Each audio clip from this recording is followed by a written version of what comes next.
Alô, como vão? Meu nome é José Eduardo. Um novo vídeo, dessa vez a prometida já provavelmente há meses, explicação da parábola do mordomo infiel.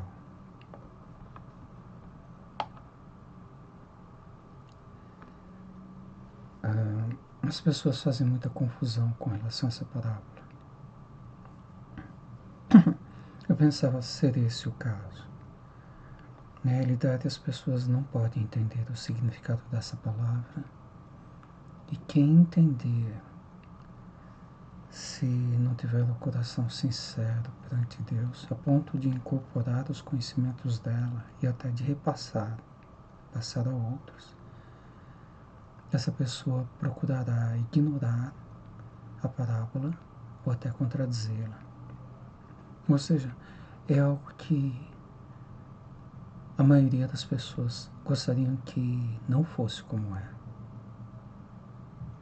Mas ela realmente é complexa e existe um problema no significado de uma palavra que dificulta a compreensão dela.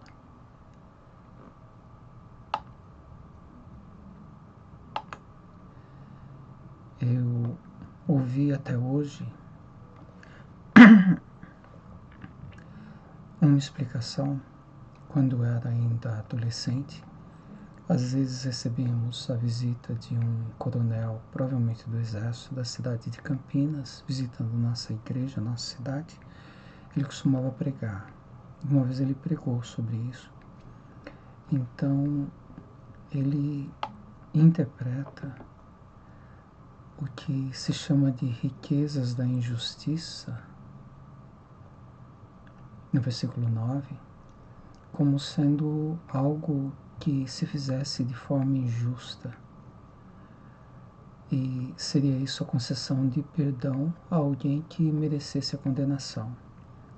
Ou seja, no versículo 9, quando diz granjeai amigos com as riquezas da injustiça, estaria significando pregar o evangelho. Ou seja, você apresentaria o caminho de salvação para alguém que fosse digna de condenação, diminuindo a dívida, ou seja, perdoando a dívida dela, certo? E daí, com isso, você consegue, assim, talvez obter galardões da vida eterna. Então, parece fazer sentido, mas a explicação não é essa. Eu posso errar com relação às datas, mas eu também não entendi essa parábola e eu ficava tentando descobrir o que significava. E certamente pedi a Deus para que me revelasse. Creio que uns 4 anos eu entendi o que ela significava e o texto não está claro. Tem uma palavra que está traduzida de forma inconveniente e, assim, não há como se descobrir o que significa, de certa forma, assim, fica muito difícil. E, além disso, existe o problema da visão da igreja a respeito da vida cristã que impede ela de entender isso. Eu devo ter descoberto, creio que Deus me mostrou o que significava uns 4 anos. Vocês vão ver que não é natural a interpretação. E creio que há uns 3 anos atrás, creio que certamente foi depois, eu confirmei a data na época, eu vi uma interpretação na internet, provavelmente no YouTube, que parecia ser correta. Mas o mais importante na parábola não é o significado da parábola, que já é difícil de descobrir, é a aplicação dela. E esse vídeo que eu vi, até onde me lembro, ele não fazia aplicação, porque a aplicação causa revolta. É por isso que eu disse que normalmente as pessoas não vão querer saber o que significa, vão ignorar, vão contradizer e não vão ensinar o que ela significa, e é muito importante para a igreja de Jesus Cristo. Creio que há uns 2 anos eu compartilhei ela, por volta de 2 anos atrás, com uma igreja pentecostal, a maior do Brasil, com um presbítero. Ele concordou comigo que fazia sentido, mas eu tive que explicar para ele algo antes, senão ele não teria entendido ou talvez questionasse. Isso que é necessário saber antes, eu já cheguei a postar a respeito e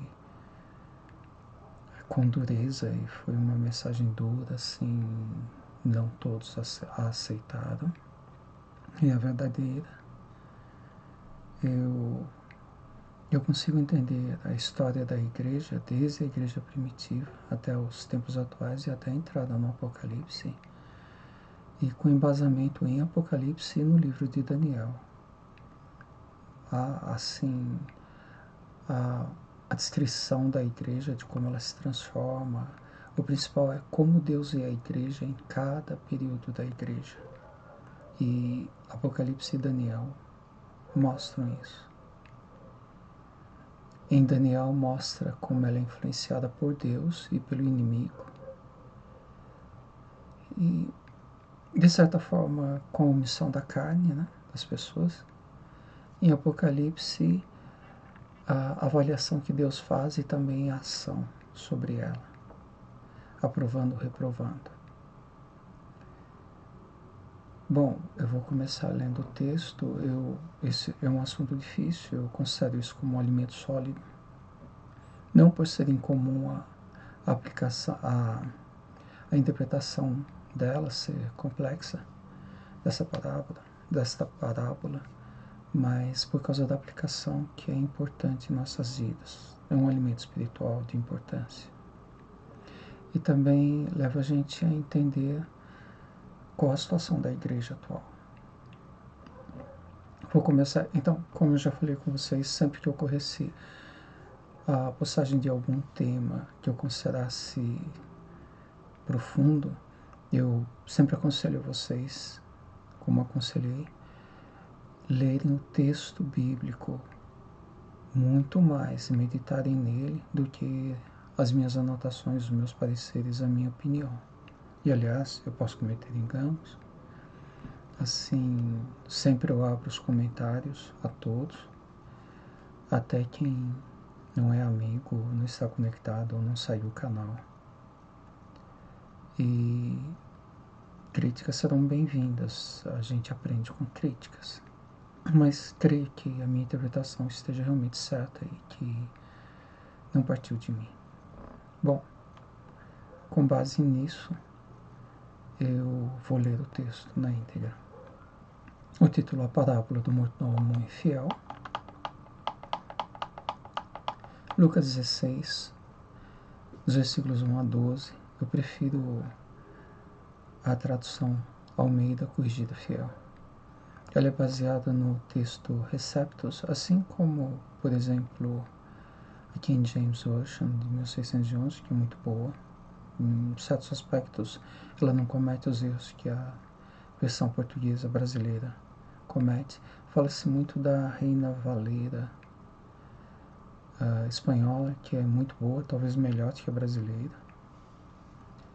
E também se fala dos textos majoritários, que seriam muito bons, e também da família 35 dos textos majoritários, que, de acordo com Wilbur Pickering, seria perfeita, praticamente perfeita, assim, quase todos os livros, assim, ele tem manuscritos, assim, perfeitos, outros com fontes perfeitas, outros, assim, com erro que ele, assim, dá para você saber o que é, que foi um erro de cópia, ou seja, existe o texto perfeito da Bíblia. Como você concluir, esse texto é perfeito, esse manuscrito é perfeito, nós sabemos o que havia nos originais. O que significa que o texto foi preservado por Deus. Eu não uso a família 35, eu tentei conseguir, por enquanto eu não consegui. Certo? Mas vocês vão ver que essa parábola tem uma palavra que foi traduzida como deveria, e mesmo assim eu consegui descobrir o que significava. Mesmo lendo ela, eu sei o que ela significa assim, corretamente, né, como se eu tivesse tido acesso ao texto original. E na época, 4 anos atrás, eu nunca imaginava em ir até o grego para Ou seja, eu achava assim que a Bíblia ela é perfeita e a Bíblia que nós temos na nossa igreja, que nós temos nas nossas mãos, é a que é pregada no culto, né? Na realidade tem um monte de versões, né? Bom, Lucas 16, de 1 a 12.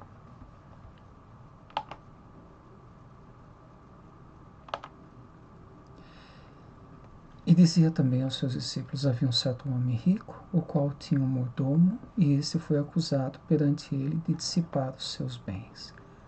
E ele, chamando-o, disse-lhe: que é isso que ouço de ti? Dá contas da tua mordomia, porque já não poderás ser mais meu mordomo. E o mordomo disse consigo: que farei? Pois que o meu senhor me tira a mordomia. Cavar não posso, de mendigar tenho vergonha. Eu sei o que hei de fazer, para que quando for desapossado da mordomia me receba em suas casas. E chamando a si um dos devedores do seu senhor, disse ao primeiro: quanto deves ao meu senhor? E ele respondeu: 100 medidas de azeite. E disse-lhe: toma a tua obrigação e assentando-te já, escreve 50.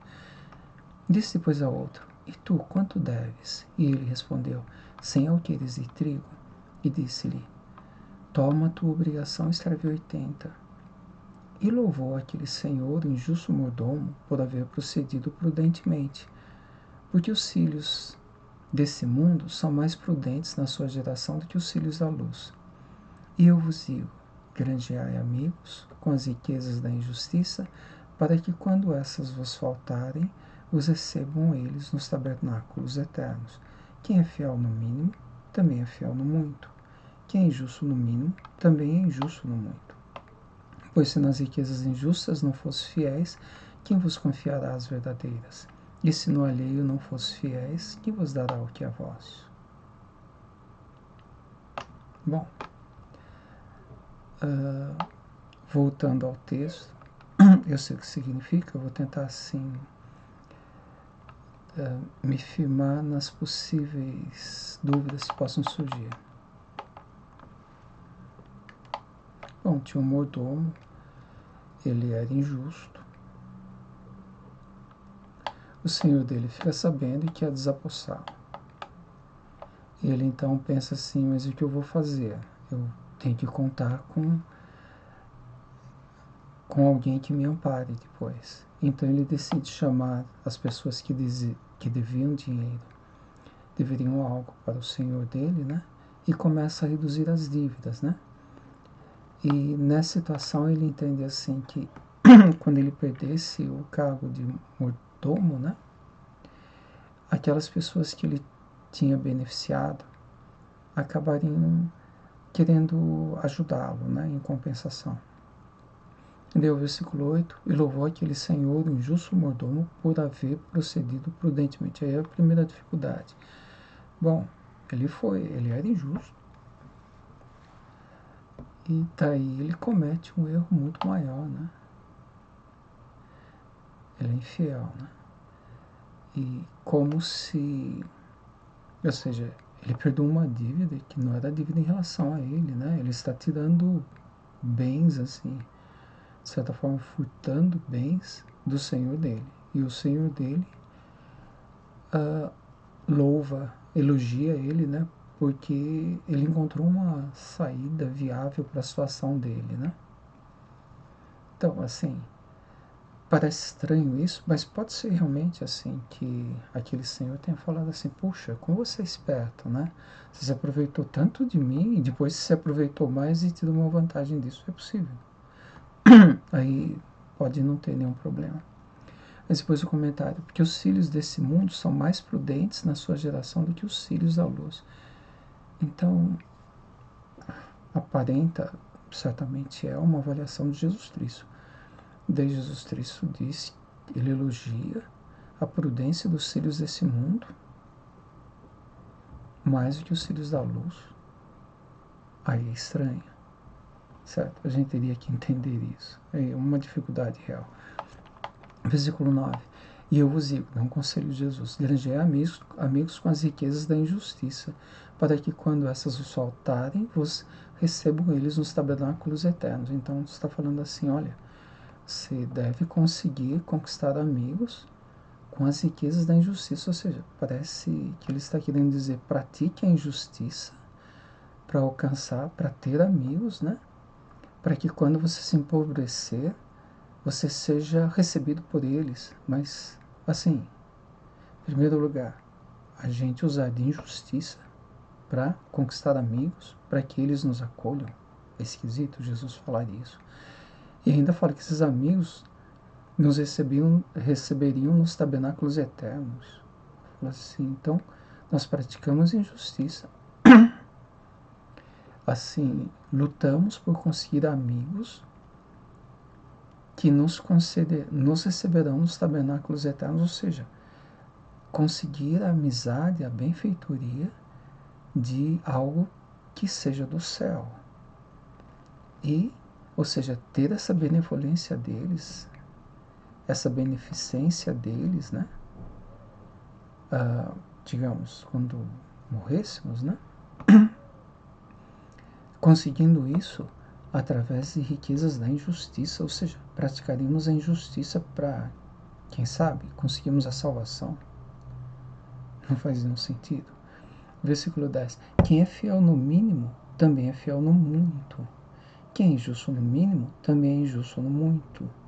Sim, os versículos 8 e 9 já confundiram tanto, né, que o 10, assim, não é o suficiente para que a gente recobre, assim, uma compreensão lógica do assunto.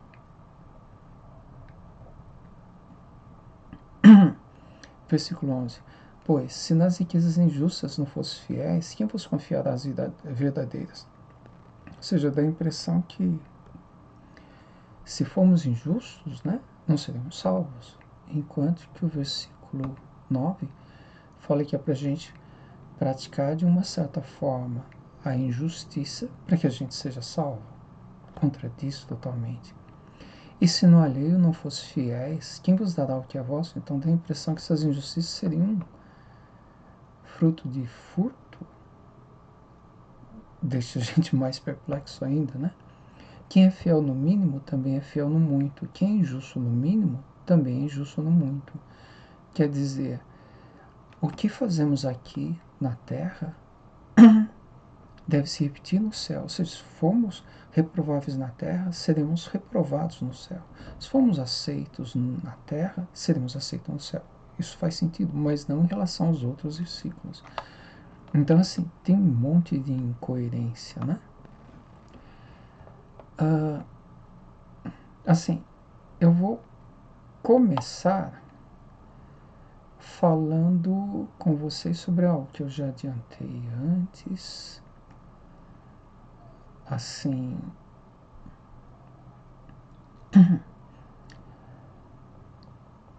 então, ou antes uma coisa. É assim, diz respeito à história da igreja, ao que nós temos na igreja hoje. João Calvino, ele criou uma teologia chamada teologia da frugalidade. A frugalidade, ela se relaciona a sermos comedidos, fazemos as coisas sem exagero. Aqui, frugalidade é a qualidade de ser frugal, poupador, econômico, prudente, prudente ou econômico no uso dos recursos de consumo como alimentos, tempo ou dinheiro, e evitando desperdício, esbanjamento ou extravagância. Então, é uma teologia sobre a gente ser comedido. Agora, qual a intenção? Assim, o texto eu vou depois. Na realidade, existe uma publicação minha a respeito. Tem um link aqui. Então, o que eu uso aqui consta lá com mais detalhes. Está no Facebook. Esse texto da teologia da frugalidade de Calvino foi extraído do site de uma universidade presbiteriana. O link também está postado no Facebook para que vocês possam ter até mesmo o texto na íntegra. foi escrito por Calvino. Então, o que ela faz? Eu vou ler a interpretação. É que eu escrevi assim, de uma forma bem resumida.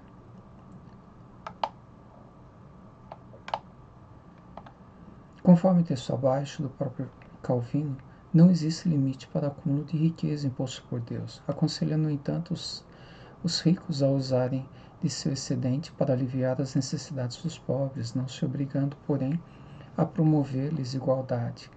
Quanto ao rico, desde que não disponha de seus recursos com extravagância, não demonstra haver impedimentos quanto ao acúmulo de riquezas, desde que preserve o pobre da morte por fome, assegurando-lhe alimento comum e dieta econômica. Essa é a minha interpretação do texto de Calvino, tá? O texto de Calvino ele é mais suave, ele entra nesse assunto assim, de uma forma mais poética, né? O Senhor não nos prescreveu um homer, uma porção ou qualquer outra medida para o alimento que temos cada dia. Ele está dizendo assim que você pode ser rico sem medida, não tem limites, entendeu? Mas ele nos recomendou a frugalidade, ou seja, a temperança, a moderação, e proibiu que o homem ceda por causa de sua abundância, ou seja, não seja extravagante, não gaste em excesso, com glutonaria, roupas muito caras, certo? Até mesmo procurando demonstrar seu poder, sua riqueza. Por isso, aqueles que têm riquezas, seja por herança ou por conquista de sua própria indústria e labor, devem lembrar que o excedente não deve ser usado para intemperância ou luxúria, mas para aliviar as necessidades dos irmãos. Então, o que ele faz? Ele justifica a riqueza das pessoas, de alguns, né, sempre são poucos, seja pela pessoa ter conquistado com seu próprio trabalho ou por ter herdado, né? Então ele diz assim, não vejo nenhum problema em haver uma pessoa rica. Note que João Calvino ele criou uma teologia, isso é para a igreja, não é para a sociedade. Então ele está dizendo assim, não vejo com nenhum problema uma pessoa rica pertencer à igreja, ou porque ela trabalhou muito e ascendeu na vida financeiramente, ou porque ela herdou isso, mesmo sem necessidade de ter trabalhado tanto. Significa que não há nenhuma injustiça e é natural ela ser rica, houve um trabalho relacionado a isso. Só ela não deve estar usando esse dinheiro para desvarios, exageros, né? E deve usar desse dinheiro, assim, pelo texto todo integralmente, a gente nota que não é para usar o excedente dela para resolver o problema das necessidades dos irmãos, e sim para aliviar, ajudar um pouco. E vocês vão ver a que ponto já já. Então, assim, Calvino acha assim, que se houver na igreja irmãos pobres, necessitados, que sejam ajudados pelos ricos, pelos muito ricos, extremamente ricos, não teria problema, desde que os ricos não sejam exagerados em gastos, fiquem esbanjando. Então não haveria problema, assim, Deus abençoaria os dois, certo? Tudo que possuímos é maná, seja de que fonte venha, desde que seja realmente nosso, já que as riquezas adquiridas por fraude ou por meios ilícitos não merecem o nome de maná, senão que, ao contrário, são cordonizes enviadas por Deus em sua ira. E assim como o maná, que era acumulado como excesso de ganância ou falta de fé, ficava imediatamente putrificado. Assim também não devemos alimentar dúvidas de que as riquezas que são acumuladas às expensas de nossos irmãos são malditas e logo perecerão. Seu possuidor será arruinado juntamente com eles. E, no fundo, assim, a impressão que dá é que ele está dizendo assim, se você é rico porque você não ajuda o necessitado, no caso da igreja, né? Então essa sua riqueza é como se fosse amaldiçoada, né? E você vai perder tudo, né? Não está falando exatamente de furtar ou abusar do trabalho de um funcionário pobre, né? Que até pertence à igreja. Pode ser também essa a interpretação, tá? Mas a impressão que dá é que ele está falando sobre aquele rico que ele não quer ajudar ninguém. De modo que não conseguimos imaginar que a forma de um rico crescer é fazendo provisões para o futuro distante e defraudando os nossos irmãos pobres daquela ajuda que a eles é devida. Ou seja, imagina assim, uma pessoa que tem um pouco mais do que é necessário. Daí ela decide não ajudar ninguém para ela se enriquecer. Ele vê problema nisso. Agora, imagine uma pessoa extremamente rica. Ele ajuda os pobres. E ele continua muito rico. Aí não teria problema, porque ele cumpre a função social dele. Entendeu? Então, assim, Calvino aceita, assim, pessoas que têm muito dinheiro na igreja, e pouco dinheiro na igreja. Agora, o que seria isso, esse pouco, ter pouco e ter muito? Ter muito a gente sabe assim que isso seria qualquer coisa, não haveria limites. Logo nisso ele fala que Deus não impôs nenhum limite à porção de cada um, né? Então pode ser muito rico. Em primeiro lugar, eu estou fazendo um comentário religioso, não é social. E daí ele fala aqui sobre o socialismo, por exemplo. Reconheço deveras que não estamos limitados a uma igualdade, tal que seria errado ao rico viver de forma mais elegante do que o pobre, mas deve haver uma igualdade tal que ninguém morra de fome e ninguém acumule sua abundância a expensas de outrem. Então ele fala assim, igualdade conforme o socialismo, o comunismo, não, isso está errado.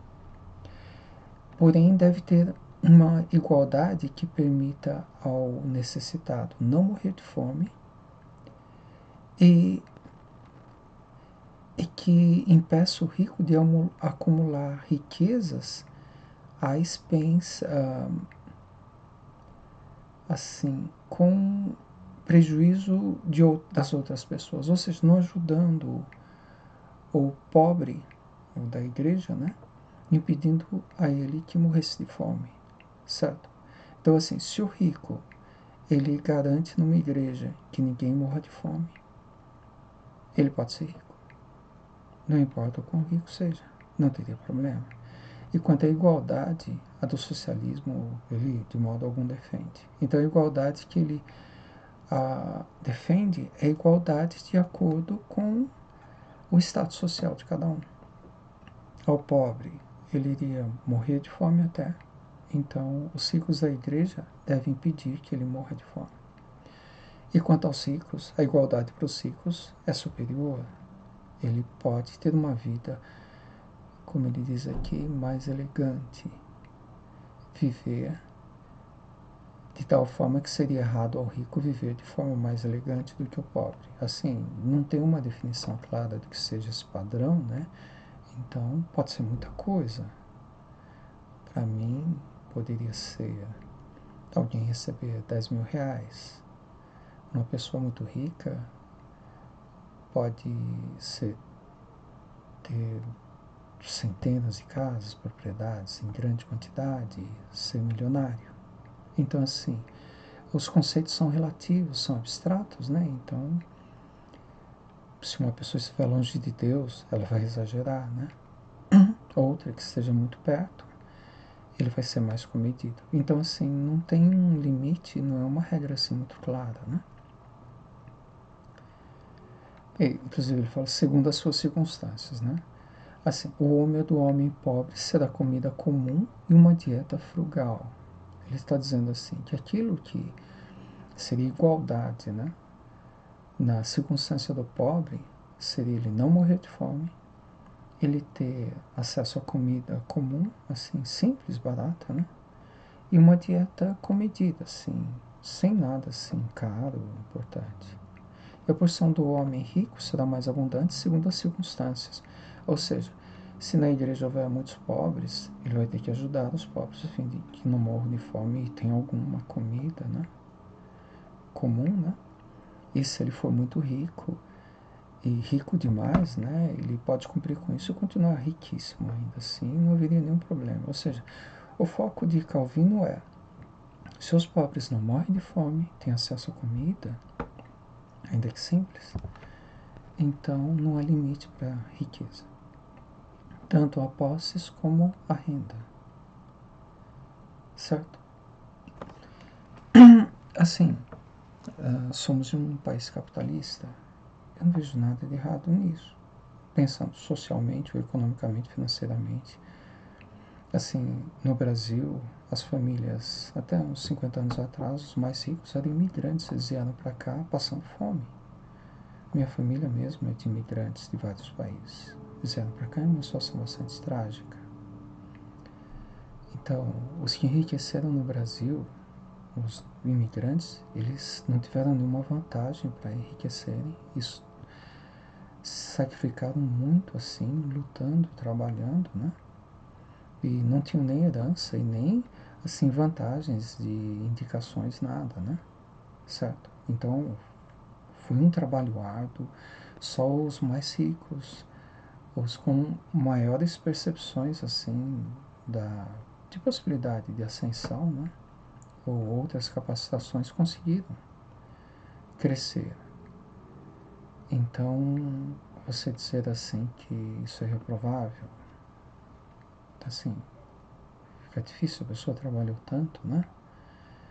Eu gostaria que eles ajudassem os pobres, mas se não ajudarem também, eu falo assim, o que eles têm foi conseguido com o fruto do trabalho árduo deles. Eles entraram aqui como pobres, então assim, se eles pensam assim, mas eu fui pobre como eles, né? E eu lutei muito, enquanto que eles não lutaram. Então fica difícil você questionar, realmente. Então, quanto à realidade social, seria dessa forma. Assim, as pessoas, imaginem, têm as mesmas oportunidades que eles chegaram no Brasil como pobres mesmo, passando fome, e lutaram muito, e venceram na vida, se tornaram muito ricos. Então, assim, o que você vai falar? Criticá-los? Não. Eu esperaria que eles, ainda assim, conservassem um bom coração e olhassem para os necessitados, né, que não tiveram a mesma sorte ou não se empenharam, não tiveram a mesma capacidade deles, a mesma visão deles de negócio, tudo, né? Mas Calvino, ele cria uma teologia para a igreja. Então, esse pensamento social, capitalista, impor à igreja, eu acho que aí já fica difícil. Porque assim, por exemplo, se uma pessoa prejudica muito você, você pode processá-la na justiça e você ganha a causa. E deve ser reparado, contar com reparação. Mas Jesus ensina você a amar o inimigo. Então, assim, religiosamente, as regras são outras. Então, você não pode, assim, transferir algo que seja coerente socialmente, financeiramente, economicamente, para a área religiosa, para a igreja, principalmente para o cristianismo. Então, assim, será que Jesus aprovaria o que Calvino disse? E qual a abrangência dessa teologia de Calvino nos dias atuais? Tem alguns comentários meus, vocês não tem acesso na minha postagem, né? Certo? Nós então já começamos a saber assim de onde viemos, né? Talvez por isso nós não consigamos, eu vou provar isso para vocês, entender a parábola do mordomo infiel, certo? Notem, por exemplo, assim, que o evangélico, o protestante, ele não pratica esmolas, não dá esmolas. Ele acha que as pessoas têm que trabalhar. Nota, é um pensamento religioso, certo? E também o evangélico, ele dá dízimos e ofertas na igreja, mas ele não ajuda os irmãos necessitados. Não parece estranho? Onde ficou o amor de Jesus Cristo? Então, por que nós pensamos assim? Por que o evangélico, o protestante, não ajuda o necessitado? E ajuda a igreja. Ajuda o pastor. O pastor pode ser muito rico, a denominação riquíssima, a igreja super luxuosa, ele dá dinheiro para a igreja, mas não para o necessitado. E se ele ajudar o necessitado com o dinheiro que ele dá à igreja, ele se sente de consciência pesada. Mas se ele só der dinheiro à igreja e não ajudar o necessitado, ele vê isso com normalidade. Tem uma frieza assim no amor cristão do protestante. Por que isso? Isso parece ser religioso. Assim, o que mais... Tem um grupo social que surgiu na época do protestantismo. Em primeiro lugar, a Igreja Católica. Ela defendia uma vida piedosa. Existem até santos católicos que tinham um voto de pobreza. Então, assim, o padrão do religioso no catolicismo é o que ajuda o necessitado, o que dá esmolas, e o que é pobre, o que tem uma vida modesta, simples. Mas no protestantismo, vocês viram com Calvino, a gente entende assim que a pessoa que tem comunhão com Deus é abençoada por Deus. E ela sendo abençoada. E esse pensamento tem na igreja protestante hoje, em todas as denominações. A pessoa é abençoada quando ela prospera, ela tem prosperidade. E é muito comum a pessoa buscar prosperidade. E, assim, tem um grupo que surgiu na época do protestantismo e que não tinha influência. Com a Igreja Católica, o sistema feudal, ele combinava muito com a Igreja Católica. Ou seja, o religioso, ele era servo, humilde e aceitava toda opressão sobre ele, certo? Ele era pobre, ele fazia tudo o que se exigia dele, até ainda que fosse injusto. Ele era um servo.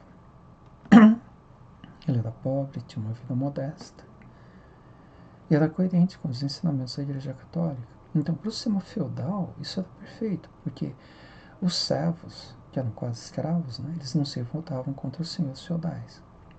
Mas com a igreja protestante havia um grupo emergente que eram os burgueses. O que um burguês quer? Ele quer acumular riquezas, ele não quer compartilhar suas riquezas. Vem alguma identificação com a teologia da frugalidade de Calvino? Então, eu sei que com relação a Lutero, não existem críticas na Bíblia em relação a Lutero. Jesus nunca o questionou.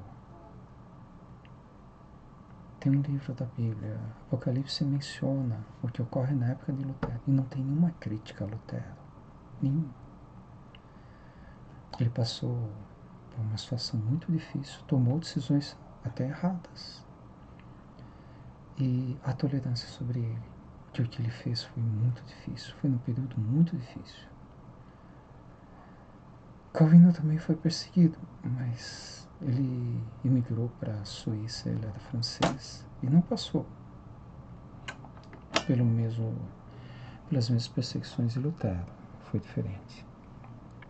Então, assim, Lutero ele acabou apoiando o governo alemão na época da Reforma, e o governo perseguiu o povo que estava em rebelião contra a Igreja Católica, mas a situação social ficou caótica, quase revolucionária, e ele apoiou os príncipes da Alemanha que perseguiram os alemães, que eram pobres, e morreram mais alemães pela própria Alemanha protestante do que pelo catolicismo. Na Suíça, nós tivemos os anabatistas, inclusive anabatistas na Alemanha. Na Suíça, nós tivemos também a perseguição dos anabatistas, porque eles eram contra o batismo infantil. Mas o batismo infantil era importante porque, a partir do nascimento, você ficava sabendo quem existia naquele país. Então, era como um registro geral, né? Você batizava a criança, ela tinha um nome, você sabia que ela existia. Então você poderia cobrar impostos dela ou convocá-la para a guerra. E os turcos estavam para invadir a Europa. Então, assim, quando os anabatistas começam a ir contra o batismo de crianças, no fundo eles estão prejudicando o Estado. E creio que tenha sido Zwinglio. Ele era dentre os anabatistas, mas ele acaba apoiando o governo local e passa a perseguir os anabatistas, que eram protestantes. Morreram mais pessoas perseguidas na época pelos protestantes do que nos séculos de perseguição da igreja antes de Constantino. Perseguidos pelos próprios protestantes. Os anabatistas então defendiam um novo batismo de quando a pessoa fosse adulta. que eles diziam assim: mas você foi batizado quando criança, mas você nem sabia que você queria ser cristão, nem entendia nada. Então eles acabavam batizando a pessoa de novo. Aí não haveria tanto problema assim com relação ao governo. Mas as crianças que nasciam, elas não eram mais batizadas como crianças, e eu acho que deveriam, não teria problema, porque daí atenderia a necessidade do governo. Seria, assim, lógico que não levaria a salvação, porque a criança não tem consciência de pecado, não tem decisão. Depois, quando adulto, seria um ritual apenas, ela é pura, se ela morresse, seria salva.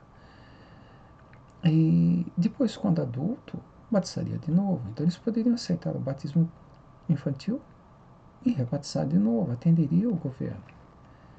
Assim, mas eles não, assim, foram contra o batismo infantil e a favor do batismo adulto. Eles foram muito perseguidos, e pelos protestantes.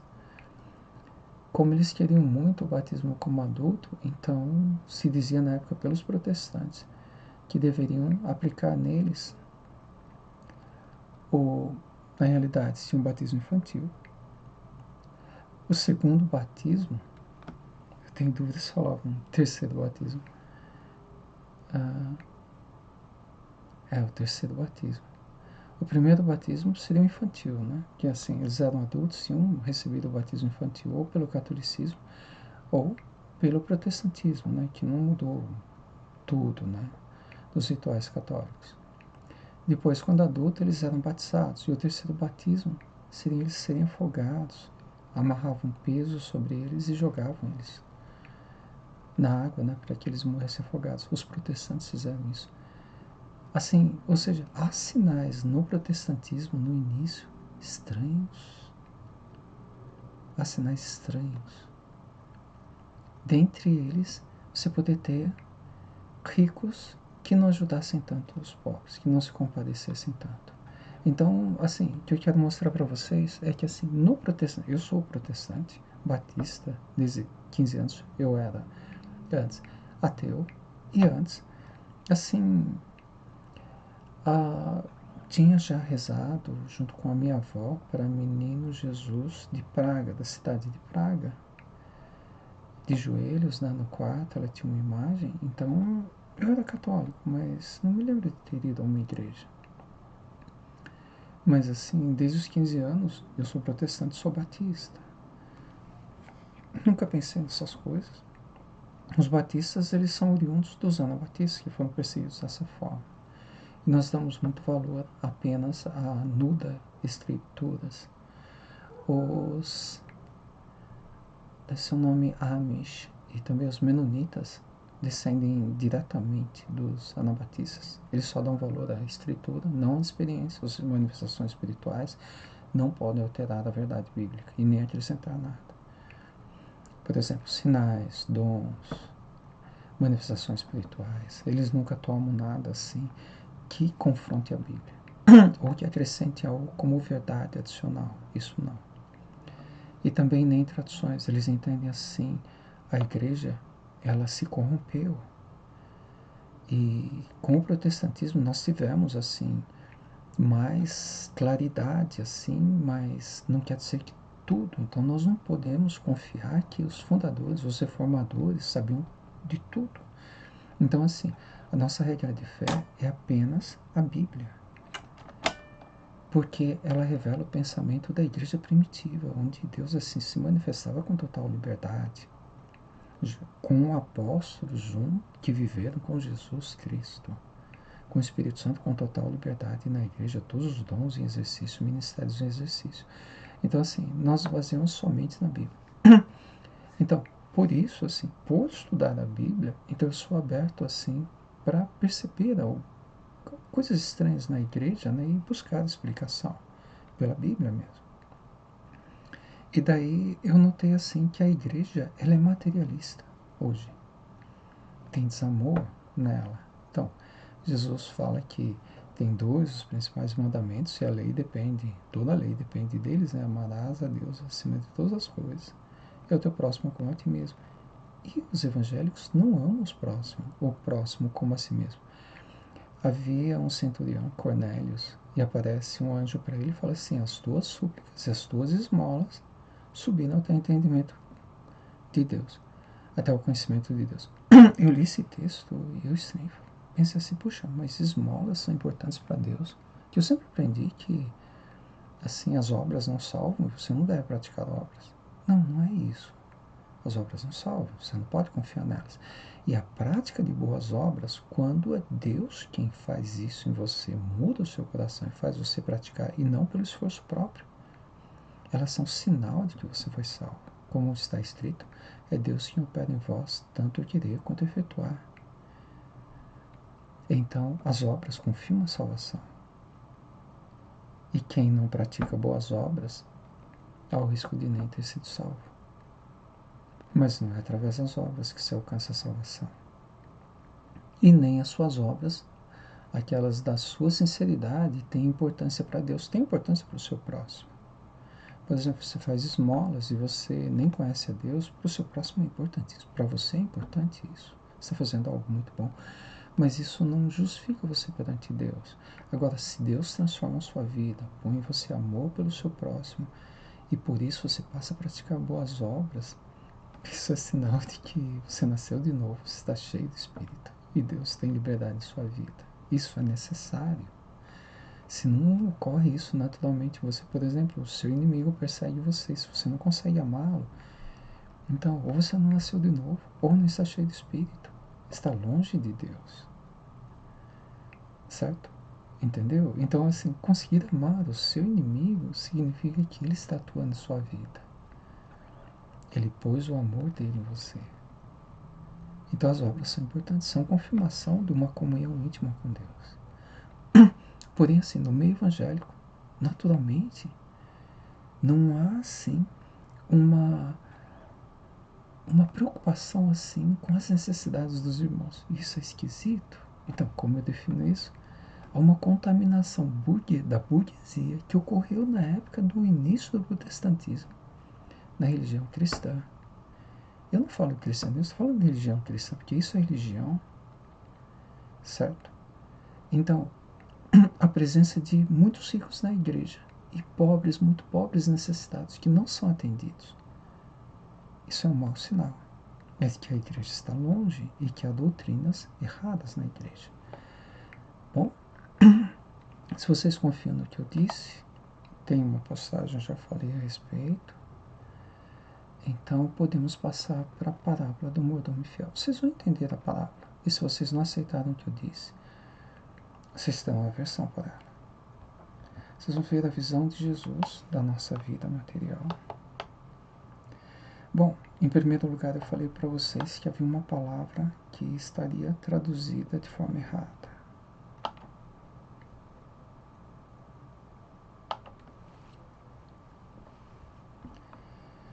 Vamos então para o grego. Lucas 16:9.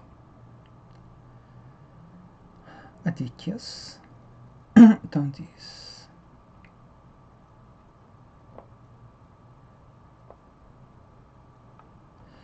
eu digo a vocês, façam para vocês mesmos amigos pela riqueza,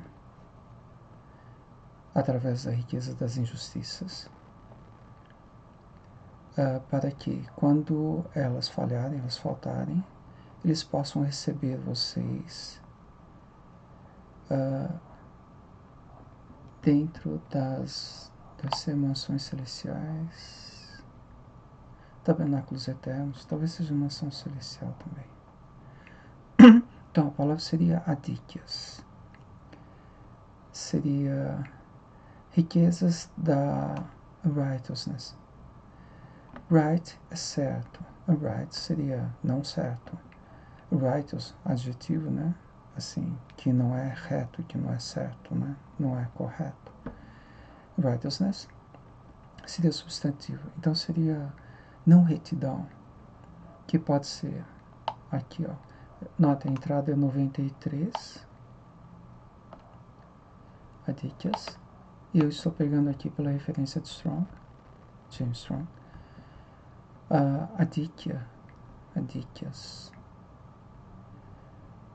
pode significar injustiça, não retidão, mal feito, ou seja, algum erro, ou mesmo a forma como você agride alguém, magoou alguém. Então, na versão brasileira se traduz como injustiça, não é a melhor. Seria não retidão ou impureza, iniquidade.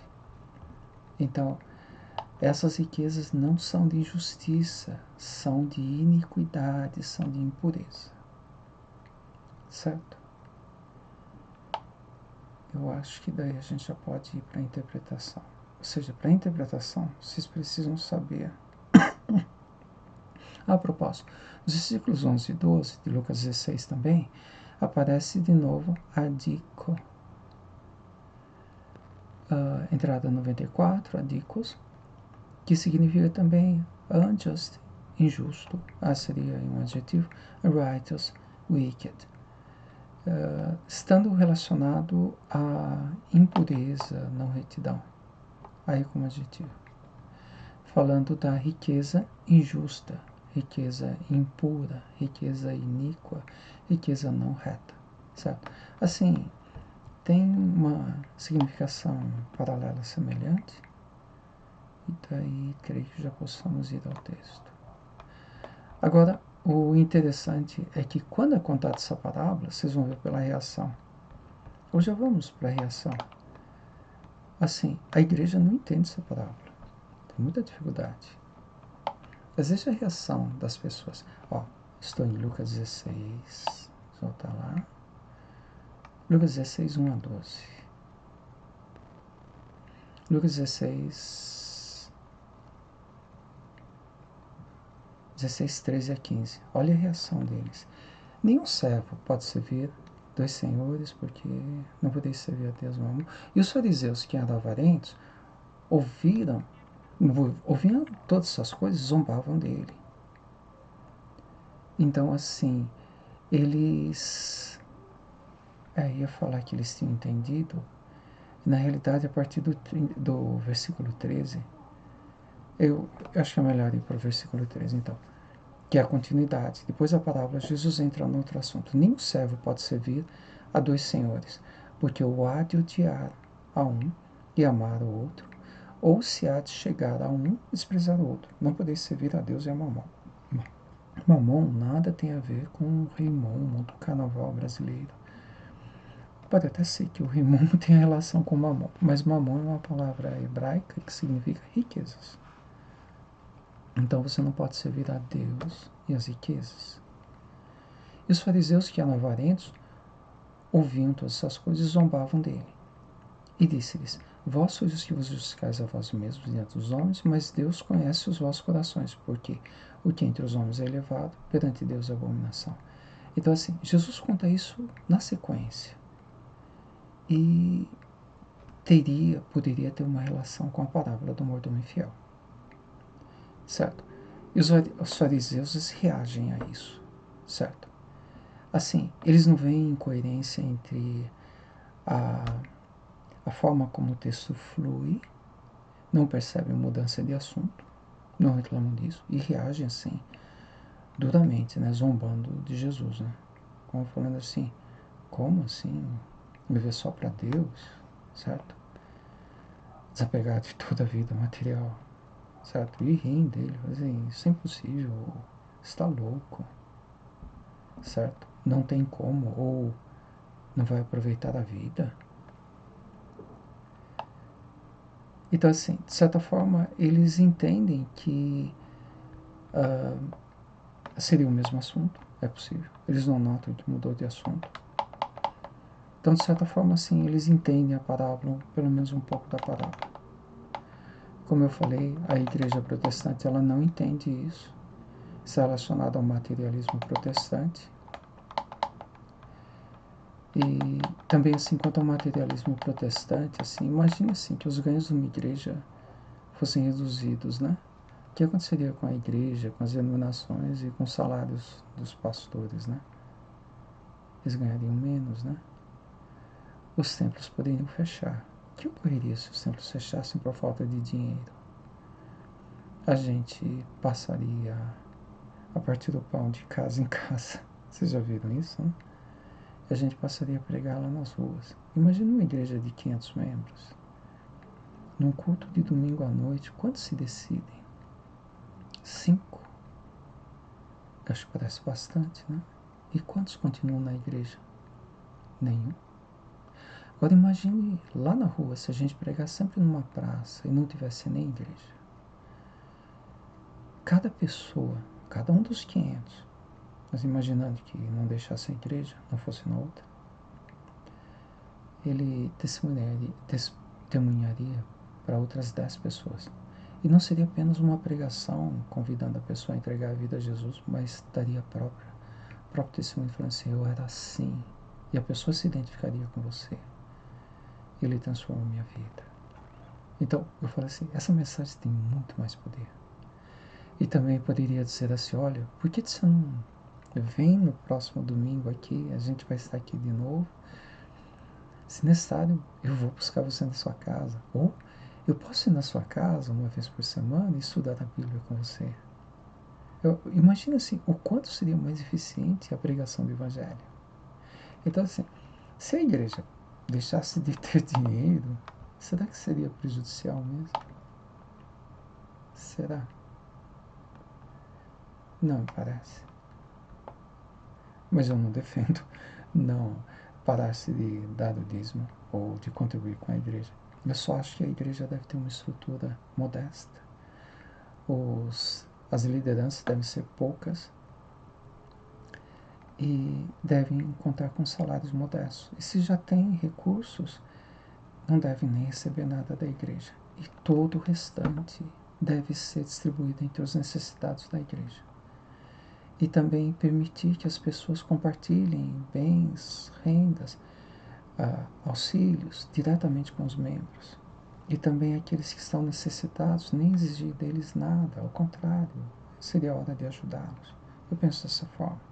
A estrutura deve ser modesta. E se deseja luxo, então os ricos devem pagar por isso. E não terem nenhuma vantagem, principalmente não pregarem lá na frente, porque eles vão insistir em prosperidade, em ter uma vida confortável, enquanto que muitas vezes eles nem ajudam os pobres. Então, assim, começa a ocorrer uma corrupção da pregação, da visão da igreja sobre o amor ao próximo, ao compartilhar bens, atender às necessidades dos debilitados. Então, assim, é bom que quem para ir lá não seja muito rico. Sabe? Se ele for muito rico e cheio do Espírito Santo, ele pode fazer qualquer coisa. Tudo vai ser bênção. Mas é difícil ocorrer isso, porque a pessoa se apega muito à vida material e conta muito com ela e depende pouco de Deus. Então fica difícil ocorrer isso. Bom, então vamos à interpretação, já temos como interpretar.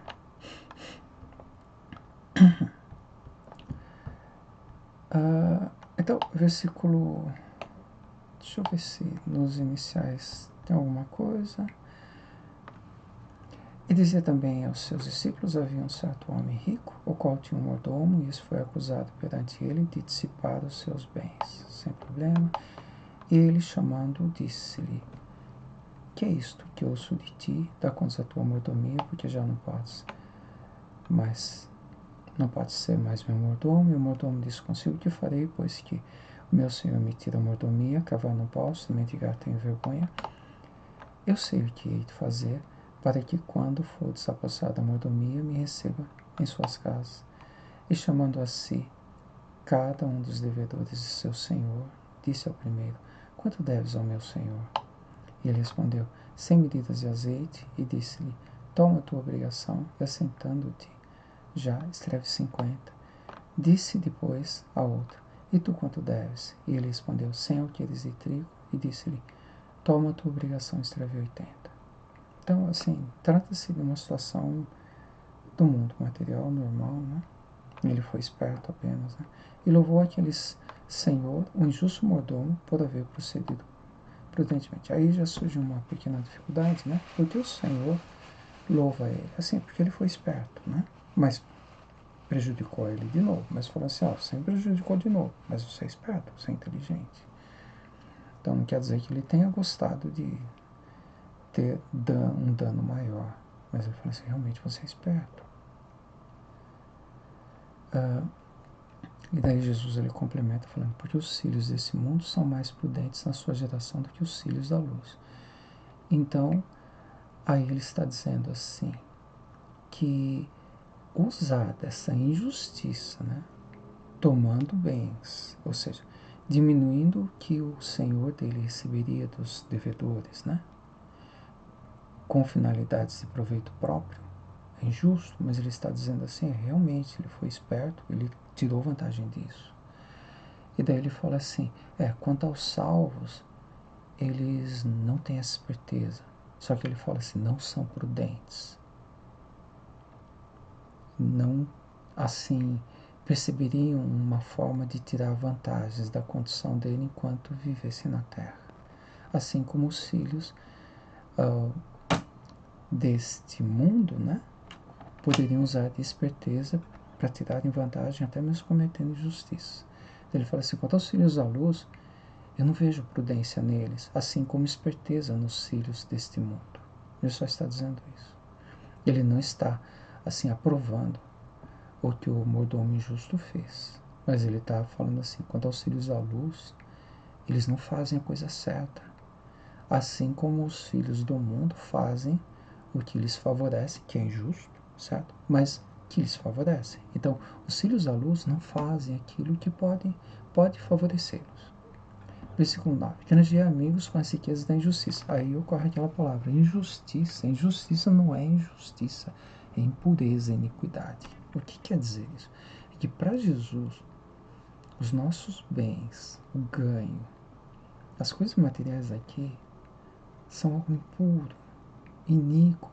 Ou seja, a visão dele é celestial. Então ele fala assim, isto daqui a que vocês têm acesso, o salário honesto, para mim é algo impuro, porque o que é celestial, o que é espiritual é muito superior a isso. Vocês não deveriam dar nenhum valor àquilo que é material, certo? Por isso que ele chama isso de riqueza da impureza ou da iniquidade, da não retidão, porque é impuro, isso não entra no céu, não é puro. E ele fala assim, granjear amigos com as riquezas da injustiça, para que quando essas os faltarem, vos recebam eles nos tabernáculos eternos. Ele está falando assim, as coisas que você tem aqui de material devem ser usadas em prol do reino dos céus, certo? Para que você obtenha galardões no céu, ou conte com a salvação. Então, assim, por exemplo, ajudar o próximo, certo? Ou não dar valor ao que é material, não estar apegado às coisas materiais. Isso que faria com que você tivesse uma comunhão mais íntima com Deus. E então fosse não apenas chamado, mas também escolhido para ir para o céu. Ou seja, dele aprovar você sua ida para o céu. Então, não são riquezas e injustiças. Não está falando para você cometer injustiças, ilegalidades. Está dizendo assim, o que você tem de material hoje, você deveria usar isso, não de uma forma a você construir coisas aqui na terra, mas que você venha a ter galardão no céu e a salvação na terra. Então, por exemplo, se você tem dinheiro, você deve ajudar o pobre, seja da igreja, de fora da igreja, certo? Se você tem propriedades, você pode ajudar pessoas que estão desabrigadas, certo? Isso conta como galardão. Você vai estar usando de bens que são passageiros, são materiais, são voláteis, você não irá levá-los, certo? E daí no versículo 8 Jesus fala assim, os filhos da luz, né? Assim, porque os filhos desse mundo são mais prudentes na sua geração do que os filhos da luz. Ou seja, os filhos da luz, na nossa geração atual, que não é nossa geração está lá em cima, mas assim, nós somos menos prudentes, porque a gente, assim, no fundo, não se envolve com o que há de acontecer, as coisas do alto. A gente está apegado às coisas materiais. E não há prudência, porque nós usamos as coisas materiais como os filhos do mundo, como se fôssemos terminar aqui. E não usamos os nossos bens para, assim, ajudar pessoas para que sejam salvas, pessoas que sejam ajudadas, né, por serem necessitadas, pobres, né, e que vai reverter como galardão para nós no céu. Granjear amigos com as riquezas da injustiça, para que quando essas vos faltarem, ou seja, quando morrermos, vos recebam eles nos tabernáculos eternos. Seria recebendo galardões ou até sendo salvos, ou seja, nós nos desligando das coisas materiais, nos apegando das coisas materiais, seria mais fácil nós termos um coração tratável, quebrantado, aberto para Deus ensinar os seus caminhos, estar nos povoando de sua presença, a ponto de seguirmos a Ele como Ele deseja, tendo comunhão íntima com Ele e não nos desviando da verdade. E daí seria, nos recebam nos tabernáculos eternos. Quem é fiel no mínimo, também é fiel no muito. Ou seja, se você faz isso aqui na terra, também no céu você seria fiel. E você acaba sendo aprovado para ser salvo. Quem é injusto no mínimo, também é injusto no muito. Ou seja, se você está apegado a essa vida material, por que você iria para o céu? Lá não tem essa vida material. Você estaria deslocado. Então, talvez você não devesse ser salvo. Também a parábola dos talentos das cidades. Quando fala de um homem que saiu e conquistou tantas cidades, e daí fala assim, quem é fiel no pouco, também é fiel no muito. E tem alguma relação com isso. Versículo 11. Pois se nas riquezas injustas não fossem fiéis, injustas seriam as impuras, as naturais, as materiais, as do nosso tempo. Não fosse fiéis, quem vos confiará as verdadeiras? Ou seja, se aqui não vivemos, como viveremos no céu? Por que seremos escolhidos? Para desfrutarmos das verdadeiras, das celestiais. É grave, está falando sobre rejeição, inclusive. E se no alheio não fosse fiéis, quem vos dará o que é vosso? Porque o que nós temos aqui não é nosso, tanto que quando morremos não levamos conosco. Não são nossos, são de Deus.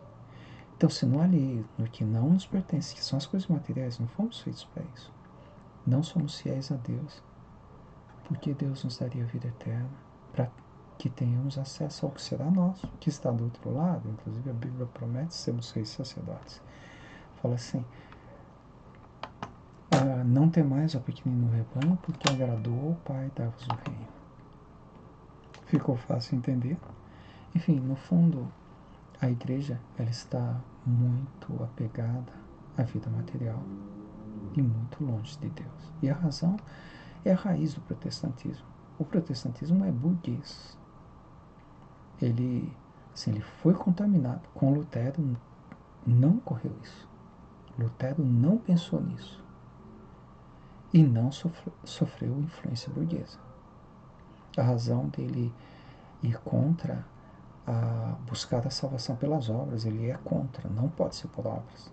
Enquanto que a verdade, em Efésios 2,10, é que há obras que são preparadas, posso citar um pouco errado, desde a fundação do mundo, ou seja, Deus transforma a nossa vida para praticarmos boas obras. Essas obras não vão contra a salvação. Você não compra a salvação com elas. Apenas a transformação da sua vida faz você praticar boas obras. E a confirmação de que você nasceu de novo, foi batizado no Espírito, está cheio do Espírito Santo. Não estou falando de dons espirituais, falar em línguas, nada. O batismo no Espírito Santo é o enchimento do Espírito. Talvez nem devesse falar assim, que você deve ser batizado no Espírito Santo. E falar assim, você deve ser cheio do Espírito Santo. É a primeira visitação, a gente chama de batismo no Espírito Santo. Comigo eu não falei em línguas. Eu falei em línguas, mas ocorreu um ano depois. Eu não falei em línguas quando fui batizado no Espírito Santo. John Wesley, quando foi batizado no Espírito Santo, ele sorriu apenas. Ele sentiu o coração ardendo.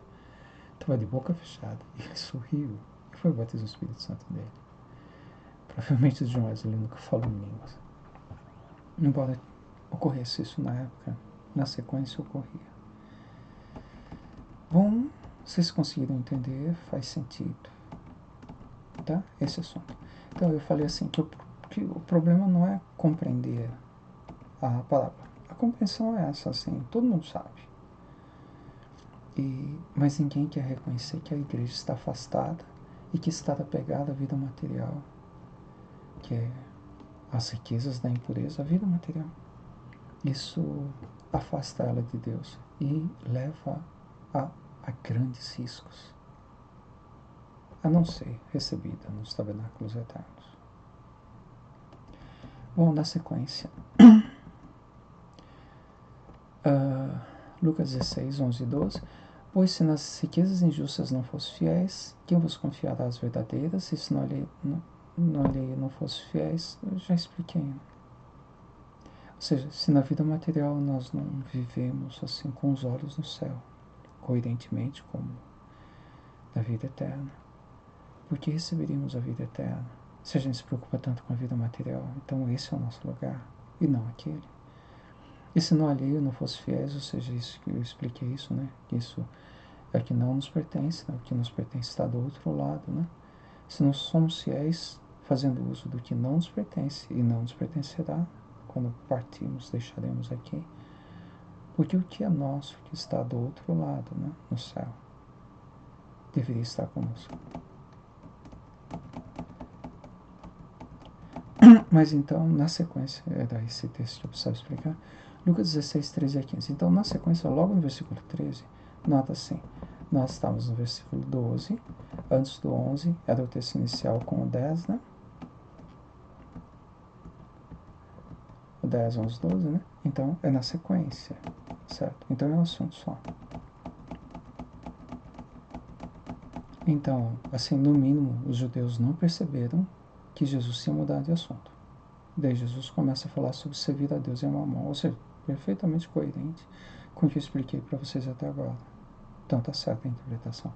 Os fariseus que eram avarentos, ouviram todas essas coisas, zombavam dele. Então, assim, está coerente, certo? A crítica de Jesus era o apego às coisas materiais.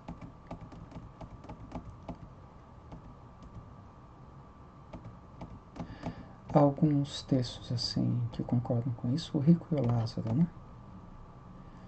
Então, veja a visão de Deus em relação à riqueza, assim, que confronta a visão de Calvino. Filho, lembra-te de que recebesses os teus bens em tua vida e Lázaro somente males, e agora este é consolado e tu atormentado. Então veja assim, Deus assim, ele assim, ele tem uma preferência pelos pobres, não tem como negar isso, certo? A parábola do rico e do Lázaro. E quem contou essa parábola é Jesus, é a preferência de Jesus.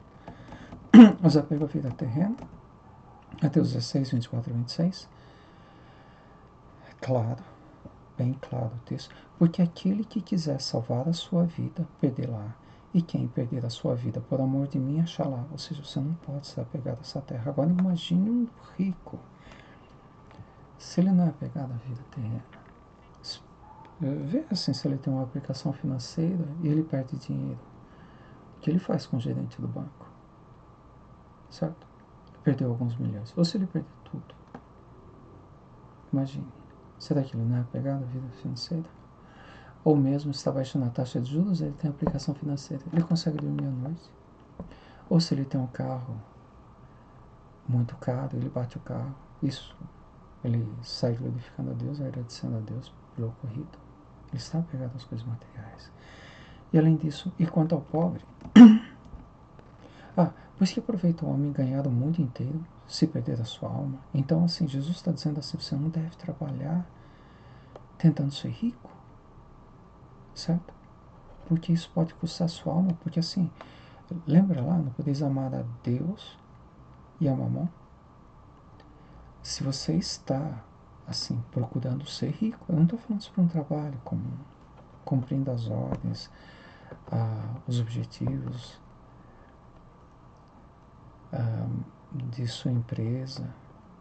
Eu não estou falando sobre isso, eu estou falando sobre você ter ambição, querer ser rico, querer ser grande, até mesmo de forma emocional, querer ser grande, importante, ter domínio sobre os outros, autoridade. Então, você acaba pondo seu coração nessas coisas. É diferente de você ter um trabalho e obedecer seu chefe, considerar os prazos, se esforçar para fazer o melhor. Eu não vejo problemas quanto a isso. Agora, quando você tem uma empresa, já o comprometimento é maior. E quanto a você desejar, assim, que o negócio cresça muito, ser rico, milionário, então fica muito mais grave. Pode virar escravidão.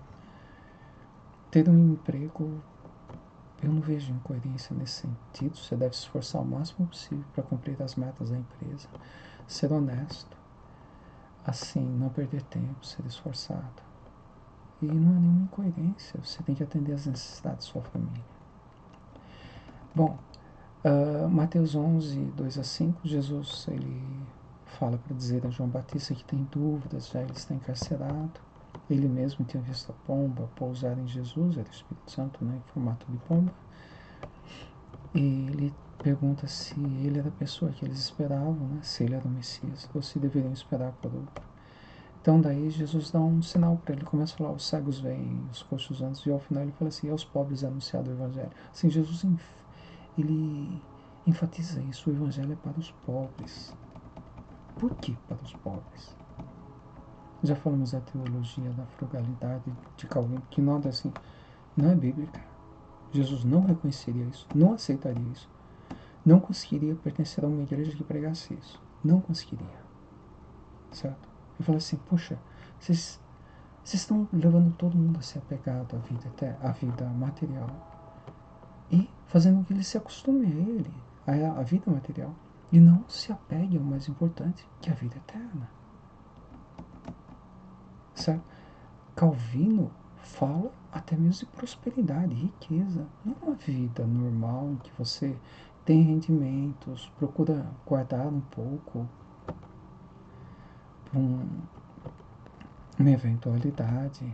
Está falando que é possível a pessoa ser rica tendo o pobre ali do lado necessitado e você achando que se ele tem o que comer, certo? Não vai morrer de fome, ter uma comida simples que você não aceitaria comer, então tá tudo bem. Ou seja, não pode ser assim. Jesus não aprovaria isso nunca, nunca. É um pensamento burguês, não é? Agora, porém, a igreja se defende disso.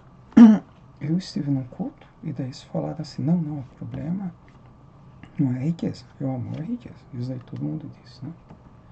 E também fala assim, mas o que é impossível aos homens é possível a Deus. Então vamos analisar esses dois textos. Parece ser muito poderoso. Você já ouviu isso daí? Você acha que é o suficiente para confrontar as coisas que estou dizendo? Então vamos ver. 1 Timóteo 6, 6 e 11. Porque o amor ao dinheiro é a raiz de toda espécie de males. Versículo 10. 1 Timóteo 6. Então, eles citam essa parte, que nem é tudo do versículo. Mas fala assim na sequência. E nessa cobiça, alguns se desviaram da fé e se traspassaram a si mesmos com muitas dores. Por quê? São as pessoas que desejaram ser ricas. Isso é muito comum no nosso meio. Até no Velho Testamento fala assim, inútil para vós será repousar tarde, comer o pão de dores, porque aos seus amados ele o dá enquanto dorme. Então, assim, é com naturalidade, assim, se Deus é prosperidade para você, é com naturalidade, não é você desejando. Como ocorreu, acho que com Jacó, ele era enganado com relação às cores das ovelhas, e daí tinha um acordo, acho que entre Jacó e Labão, eu acho, né, que eu não vou citar direito, mas as brancas seriam dele, né, e daí começa a nascer mais as brancas, né? Depois as negras, mais as negras, depois as listradas, aí começa a nascer mais as listradas. Eu falo assim, Deus, assim, na diversidade, ele faz com que, se ele desejar, se não for prejudicar você ser rico, ele providencia isso, entendeu? Mas não é de você ser ganancioso, ambicioso, não pode, porque daí você põe o seu coração nisso e se afasta de Deus. Mas você pode ter essas coisas. Só que, se você tiver essas coisas e tiver comunhão com ele, seu coração vai ser aberto à necessidade do seu irmão, que carece de alguma necessidade. Então, assim, em primeiro lugar, você não deve buscar riqueza. Você deve trabalhar, se esforçar, até fazer trabalho correto. E se você for promovido, que bom, você trabalha direito, se esforça, procura ser, assim, muito eficiente, eficaz, dando sugestões, né? Nunca procurando ir pro andando de ré, né? Ao contrário. Você deve procurar o melhor, lógico. Mas aí surge uma promoção, certamente Deus abençoa nisso, um aumento do salário, certamente Deus abençoa você nisso. E só que não fique guardando isso para você. Use isso para ajudar as pessoas carentes, certo? Daí assim, como você recebe mais e dá mais, você não se apega ao dinheiro. E como vem pela sua honestidade, sua sinceridade, se esforçando mais, mas sem buscar riquezas, então seu coração não está nisso e você consegue ter comunhão com Deus normalmente. Não vai ser uma idolatria para você. E às vezes os versículos, então vocês viram assim, que o final fala assim, olha, e muitos perderam a salvação, se desviaram da fé.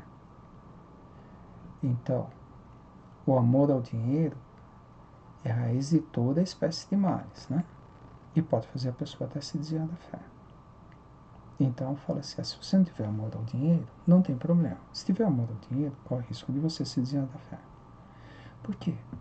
Porque se apega às coisas materiais e não tem necessidade de Deus. Esse é um problema com os ricos. Eles não contam com Deus porque eles têm, nessa vida material, coisa melhor. Eles sabem disso. Quem não tem nada precisa de Deus até para comer, para dormir. Muitas vezes não tem dinheiro para comprar um remédio e por uma dor de cabeça dependem de Deus. Um rico talvez não precisasse nem para ser curado de um câncer. Então assim, o pobre, ele tem necessidade de Deus. Deus participa da vida dele. Se ocorre algo bom, ele explica com Deus. O rico, não, ele vai agradecer ao médico. Ele vai ficar contente por ter podido pagar um plano de saúde caro. Então assim, Deus fica mais à distância de um rico. Não precisa participar tanto da vida dele para que ele se dê bem. Então assim, a riqueza prejudica a pessoa na comunhão com Deus. Mas veja só, versículo 8. Tendo, porém, sustento e com que nos cobrimos, estejamos com isso contentes. Então fala assim, de fato, o amor ao dinheiro é a raiz de toda a espécie de males. Mas fala assim, mas quem serve a Deus deve estar contente até mesmo por ter o sustento e ter roupa para se vestir. Não é nem roupa nova, pode ser uma rasgada. Você teve comida hoje, só um dia de hoje. Esteve coberto com alguma roupa, não passou frio. Então, você tem razão para estar contente com Deus. Então, veja assim, veja o padrão assim de Jesus em relação ao evangelho que é destinado aos pobres. Em relação aos pobres, para quem o evangelho é destinado? As pessoas têm o mínimo. Mas os que querem, então você fala assim, mas tem os ricos também. Mas os que querem ser ricos caem em tentação e em laço, em muitas concupiscências loucas e nocivas que submergem os homens na perdição e ruína. Então ele fala assim, veja a ambição. E nem a ganância. É querer ser rico. Você cai em risco. Então, assim, é errado ser rico. Assim, há o risco de você ficar insensível à necessidade do seu irmão. Você ficar apegado ao dinheiro. Então você fala assim, não, eu não sou. Experimente ficar sem. Experimente se alguém roubar você, um pobre, que precisa de dinheiro para comprar um remédio para uma criança que esteja com febre, com infecção.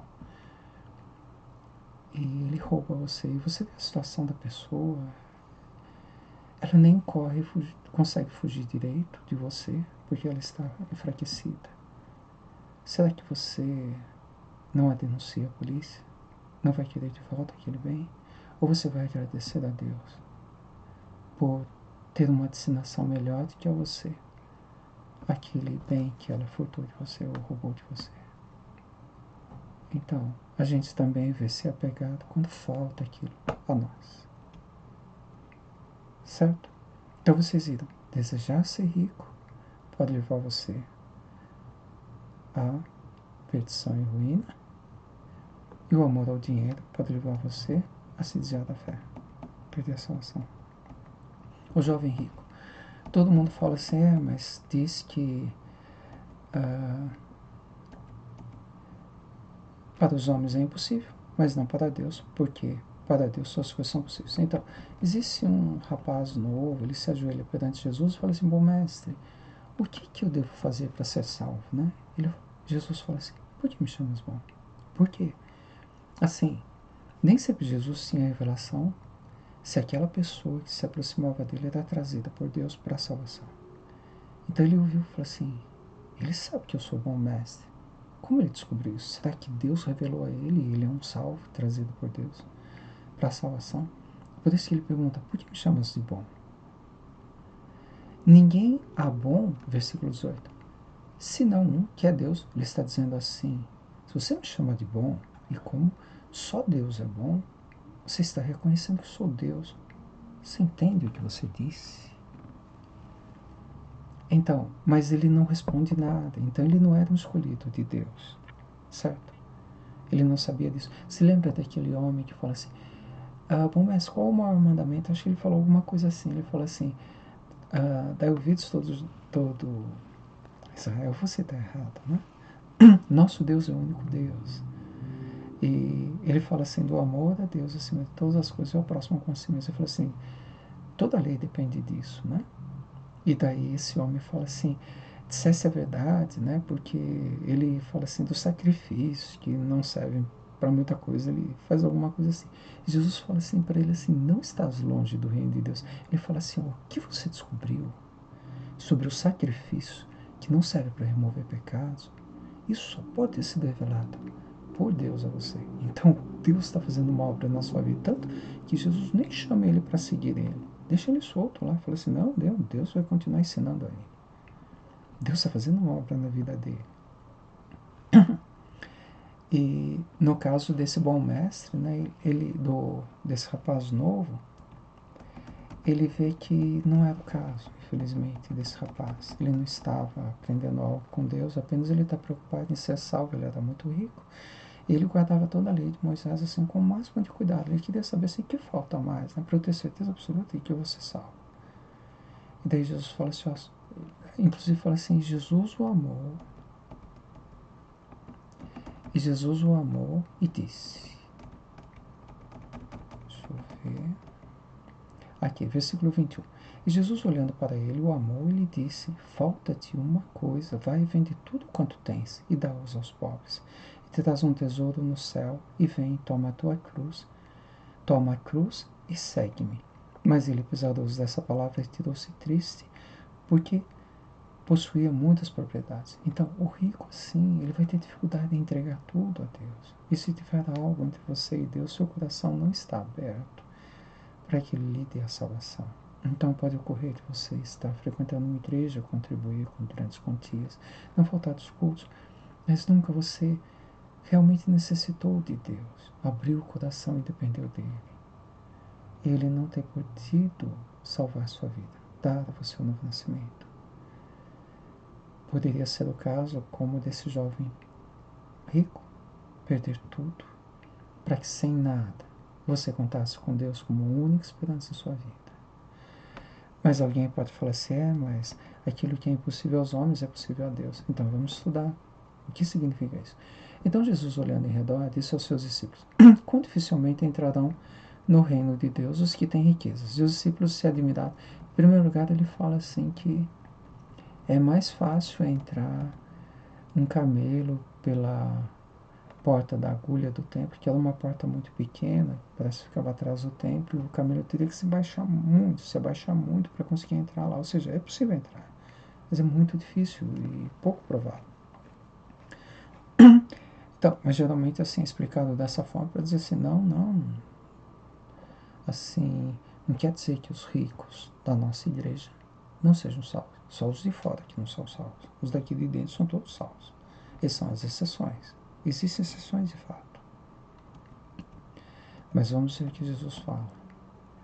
Porque essas exceções têm que ser acolhidas ao homem. Ao que é homem. Para os homens é impossível, mas não para Deus, porque para Deus todas as coisas são possíveis. Então os seus ciclos da igreja se enquadram nisso. Então Jesus, olhando em redor, disse aos seus discípulos, quão dificilmente entrarão no reino de Deus os que têm riquezas. E os discípulos se admiraram das suas palavras, mas Jesus, tornando a falar, disse-lhes, filhos, quão dificilmente é para os que confiam nas riquezas entrar no reino de Deus. Assim, os que confiam, eu falo assim, o pobre não tem que confiar, só tem a Deus. Eles não têm nada. O rico, por exemplo, se ele ficar doente, ele vai ao médico. O pobre não tem dinheiro para comprar remédio, nem para ir ao médico.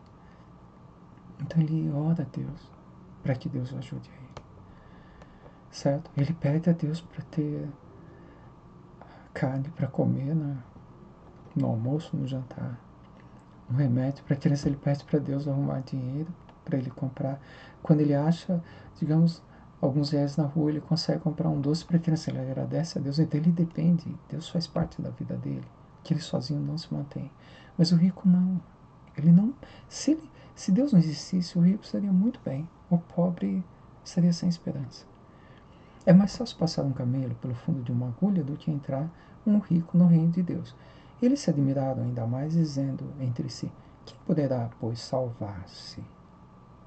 E Jesus, porém, olhando para eles, disse: para os homens é impossível, mas não para Deus, porque para Deus todas as coisas são possíveis.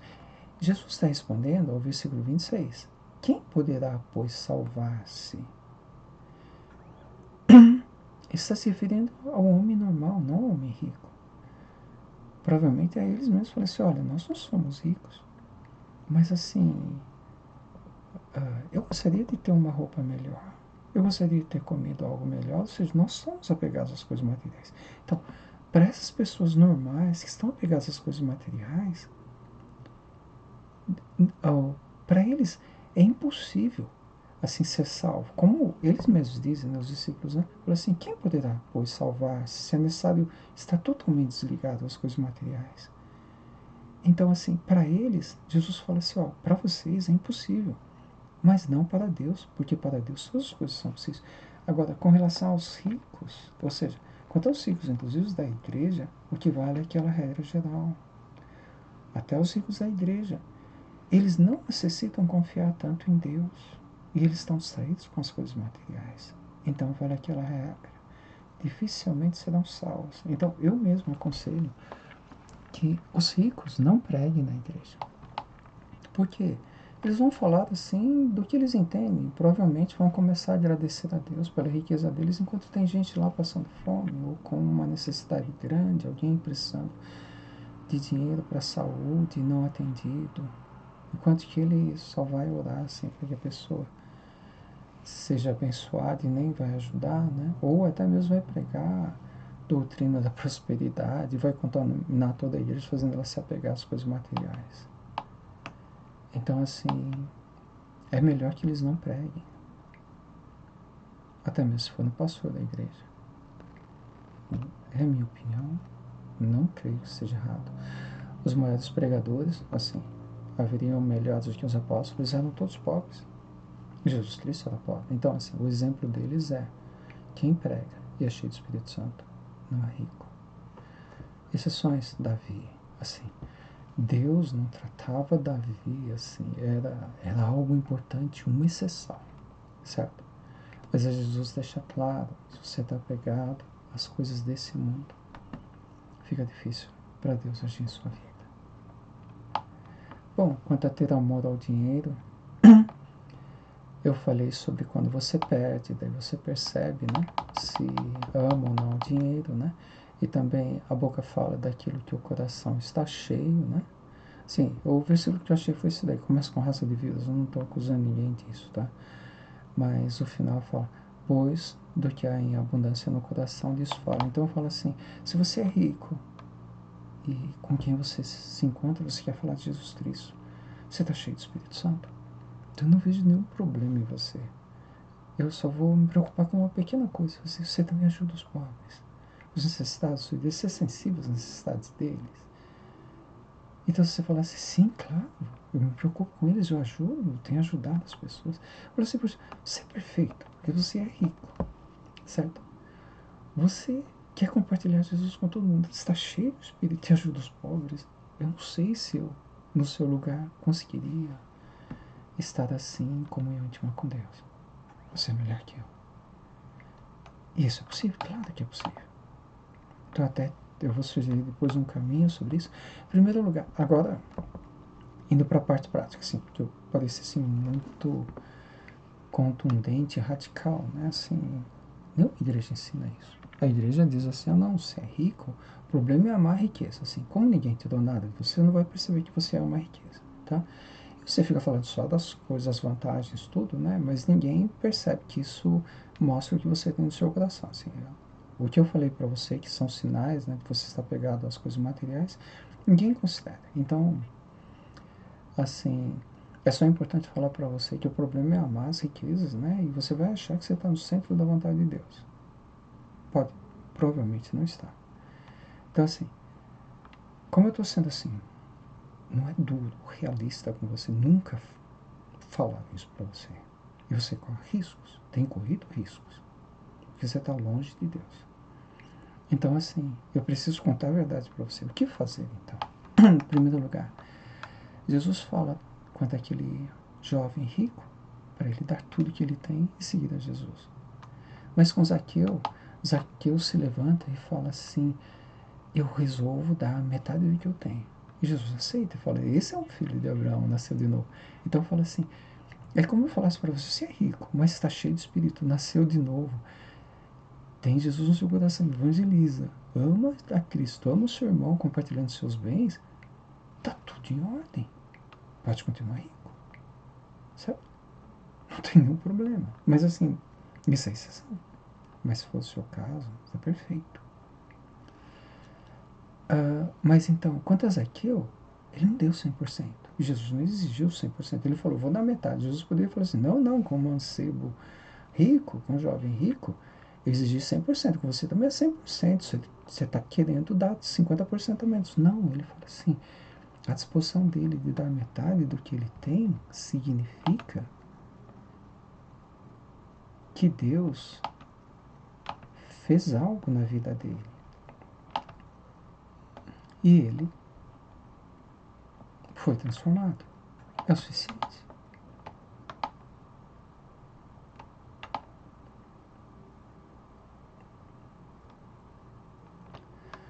Além disso, Tiago, ele ensina a gente a ajudar os necessitados. Então, assim, se você tem riquezas, desde já, comece a ajudar os necessitados em suas necessidades.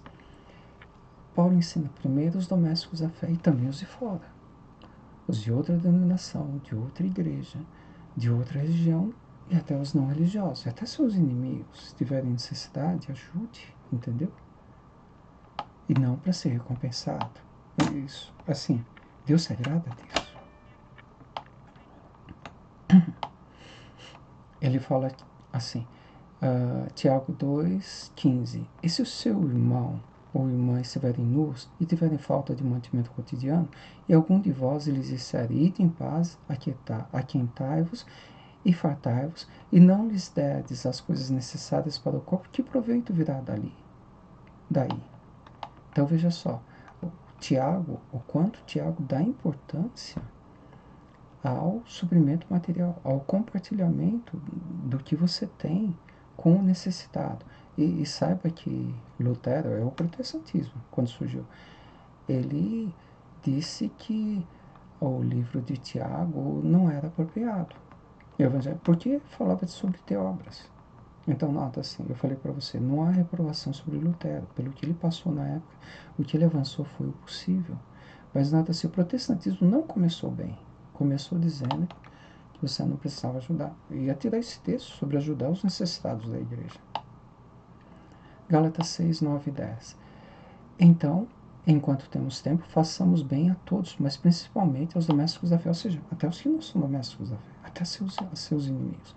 Conselhos gerais. Em primeiro lugar, seja qual for a sua situação, se você é rico ou pobre, até pobre, geralmente os pobres vão os que mais ajudar. Se você, por ser pobre, não ajudar um necessitado, talvez ele não receba nada de ninguém, porque é difícil um rico ajudar um pobre, um necessitado. Então, assim, preferencialmente, se é pobre, ajude, se você pode.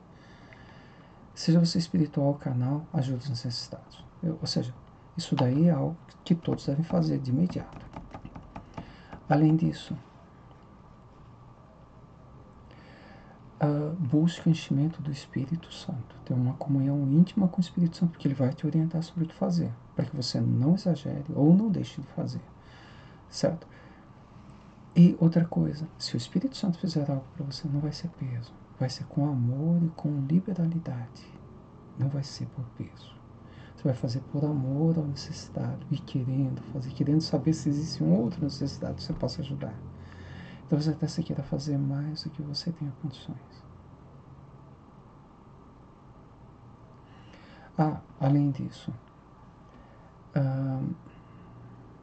deixa-me ver. Sempre assim se consagre a Deus. Muitas vezes você não quer fazer isso, ou não quer deixar o pecado, todos os pecados, ou ter uma vida santa, ou estar buscando muito a Deus, ou está sendo usado em evangelismo. Digamos que não. Ou você dá valor às coisas materiais, você não aceita a ideia de buscar a Deus em primeiro lugar. Então, ponha isso diante de Deus com sinceridade e aceite que Deus mude toda a sua vida e que Ele tire tudo que não seja do agrado dele. Ou seja, você se dispõe a Ele levar você a uma maior consagração, ainda que nem você queira se consagrar. Se você fizer isso, Ele vai se aproximar de você, dependendo do como você abrir o seu coração para aceitar que Ele se aproxime. E se você não se fechar, aceitar, Ele vai cada vez mais quebrantando o seu coração, transformando a sua vida, levando você a se desapegar das coisas materiais. Eu não estou falando que você vai ser pobre, não estou falando que você vai ter que entregar tudo, não estou falando nada disso. Outra coisa, muito cuidado com manipulação humana, igrejas exigindo que você entregue, venda as coisas, doe à igreja. Eu digo para você uma coisa, se a sua igreja se enriquecer, seu pastor se enriquecer, sua denominação se enriquecer, a possibilidade de você não conseguir mais ouvir pregações genuínas, ou seja, você vai passar a ter pregadores apegados às coisas materiais, entendeu? E o evangelho é para os pobres. Então, assim, fica difícil para Deus usar em pregações dirigidas pelo Espírito Santo pessoas que sejam apegadas à vida material, entendeu? Então, assim, você vende tudo que você tem e dá para a igreja. Eu estou achando que não vai ser bom para a igreja, tá? Dê aos necessitados. Claro que você tem que ajudar com as necessidades da igreja, mas eu mesmo defendo uma igreja modesta, salários modestos, aos pregadores, poucos líderes. Muita gente assim que prega de vez em quando e tem salário, tem emprego, né? A igreja tem que ter uma estrutura pobre, simples, modesta, certo? Sem luxo, nada. Então, você ajuda a igreja nessas condições, assim, de acordo com as necessidades, não deixe faltar nada para a igreja e ajude os irmãos necessitados, sem deixar nada. Teve um movimento na Europa chamado Bethel Movement, Movimento dos Irmãos. O Brasil é conhecido como Casa de Oração. E buscou assim se parecer muito com a igreja primitiva. E as pessoas se convertiam, pessoas muito ricas, elas estavam assim, abrindo mão de todos os bens e passando a ter uma vida modesta. Então, assim, como seria hoje em dia, seria o caso? Então, eu digo assim, isso ocorreu na igreja primitiva, todos tinham tudo em comum. Então, não tinha como Calvino fala assim, o rico e o pobre. Não, não tinha isso. Todo mundo tinha tudo em comum. Tudo era depositado aos pés dos apóstolos, né? Eles vendiam as propriedades, né? E os apóstolos não se enriqueciam e dividiam com os necessitados. E também as pessoas tinham que trabalhar. Quem não trabalhasse, parece que deve ter um texto na Bíblia que fala assim, que também não come. Então havia uma justiça social, né? E também havia essa necessidade de coerência. A pessoa podia trabalhar, deveria trabalhar, sabe? Mas assim, fazer isso hoje em dia. Então eu diria assim, o caminho qual que é? Você busca o enchimento do Espírito. A igreja, estando cheia do Espírito, como a igreja primitiva, como ocorreu com a igreja primitiva. Então as pessoas com maior naturalidade, e nada programado, sem pressão de ninguém, elas começam a querer uns ajudarem os outros. E pode voltar a ocorrer até isso que ocorreu no primitivo, mas vai ser um movimento generalizado, envolvendo todos da igreja, vai ter um avivamento muito grande. Então, assim, eu em particular, eu acho que você não deveria fazer isso. Você deveria, sim, estar ajudando as pessoas que você conhece, os pobres, certo? Você mesmo, né? Descobrindo uma necessidade, foi necessidades básicas, sabendo que alguém não pode ir à igreja, ter carona, certo? Se a pessoa está desempregada, doente, ajude com remédios, com médico. com alimentos o tempo que for necessário. Se o pai daquela família não trabalha, se embriaga e a família está passando necessidade, até mesmo a ele você deve ajudar, entendeu? A gente não conhece as razões, nem sempre é fácil a libertação de um vício, então você deve ter tolerância, amor, misericórdia para a pessoa. A experiência de George Miller na Inglaterra. Então, ele assumiu uma igreja, ele era do Brethren Movement, ele é reconhecido inclusive por Charles Spurgeon. Talvez vocês não conheçam esse movimento na Inglaterra, de 1800. Hoje em dia no Brasil todo mundo é dispensacionalista, no mundo todo, tá? Isso vem de Darby, e Darby era do movimento dos irmãos, Brethren Movement. Só que George Miller não aceitava o dispensacionalismo, mas é do mesmo movimento, certo? Então assim, se aceita a teologia dispensacionalista de Darby, Nelson Darby, então você deve aceitar também George Miller, certo? E assim, ele foi pregar na Assembleia de Charles Spurgeon, que era creio que batista, e Charles Spurgeon fala assim que tinha uma humilhação nele muito grande. Eu nem falo humildade, eu falo humiliation em inglês. E fala que ele se parecia com o Enoque dos tempos modernos, entendeu? Então, ele assume uma igreja e daí ele tira um erro deles lá, né, que era alugar os assentos dianteiros da igreja para os ricos da empresa. Isso era incorporado ao salário do pastor. E daí ele falou assim, não, isso está errado. Até o livro de Tiago é contra, né, você fazer diferença entre o pobre e o rico. Daí ele acaba com isso. Daí a igreja chega à conclusão de que não podia pagar o salário dele. Então daí o que ele faz? Ele tem uma caixa lá, Street Expenses, despesas, né? E põe lá atrás da igreja. E ele começa a orar a Deus para que eles contribuíssem, né? E ele fala assim que algumas vezes ele só conseguiu tirar da caixinha alguns centavos. Bom, na vida toda. E depois ele começa a criar... ele cria orfanatos, né? Ele chega, não sei se ia ter... Acho que 2.050 crianças no orfanato dele, né? Uma era de 7 acres. E durante a vida toda dele, ele chegou a ganhar donativos da ordem de R$500 bilhão. R$500 bilhão nos valores atuais. Em libras, 100 milhões de libras. Imagina. Então, ele assim, foi uma experiência marcante para ele, que ele teve que contar assim, com a fé em Deus, com a provisão de Deus. Ele dava um conselho assim, falava assim, olha, nunca conta a necessidade que você está passando, né? Que se confia em Deus, Deus vai dar a provisão. E tem uma vez que eles estão no orfanato, né? Daí eles começam, estão as crianças, né? E ele começa a orar agradecendo pela graça de Deus, pelo alimento, pela provisão daquele dia. As crianças olham e não vem nada na mesa, eles não têm nada para servir. E daí então o padeiro bate na porta e fala assim, pelo que eu entendi está em inglês, né? Mas parece que é isso. Fala assim, ó, Deus aqueceu demais o forno. A impressão, eu ouvi em algum lugar, parece-me que a rainha da Inglaterra rejeitou os pães, estavam muito tostados.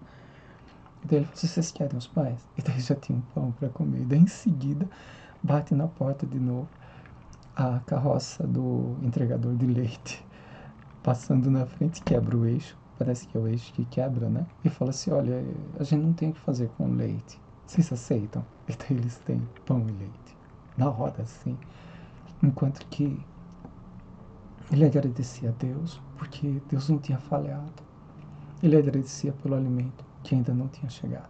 E parece que o padeiro, inclusive, fala assim, olha, era às 2 da madrugada, Deus me disse que vocês iam precisar de pão hoje.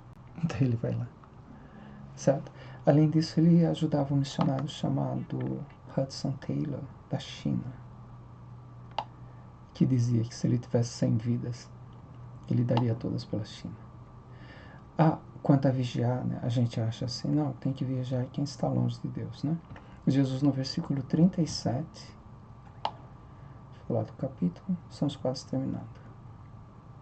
Marcos 13, 37, ele fala, Mas aquele dia e hora ninguém sabe, meus anjos que estão no céu, nem o Filho senão o Pai. Olhai, vigiai e orai, porque não sabeis quando chegará o tempo. É como se o homem partindo para fora da terra deixasse sua casa, e desse autoridade aos seus servos e a cada um a sua obra, e mandasse ao porteiro que vigiasse. Vigiai, pois, porque não sabeis quando virá o Senhor da casa, se à tarde, se à noite, se ao cantar do galo, se pela manhã, para que vindo de improviso, e ele chegará de improviso, quando a igreja achará que ela tem segurança de ser separada para viver junto com Deus. Ela terá essa segurança. E ele virá de improviso. Então fala assim: para que vindo de improviso não vos ache dormindo. E as coisas que vos digo, daí seria só os que estão fora da igreja? Não, ele fala assim: todos nós corremos riscos. E as coisas que vos digo, digo-as a todos. Vigiai. Bom, eu termino o assunto. Certo? Foi um prazer estar com vocês. Eu devo logo publicar um outro vídeo que é muito importante. Agradeço pela companhia. Eu deveria ter levantado um pouco mais a câmera. Eu só vou pôr no início do texto. Que Deus abençoe-os a todos.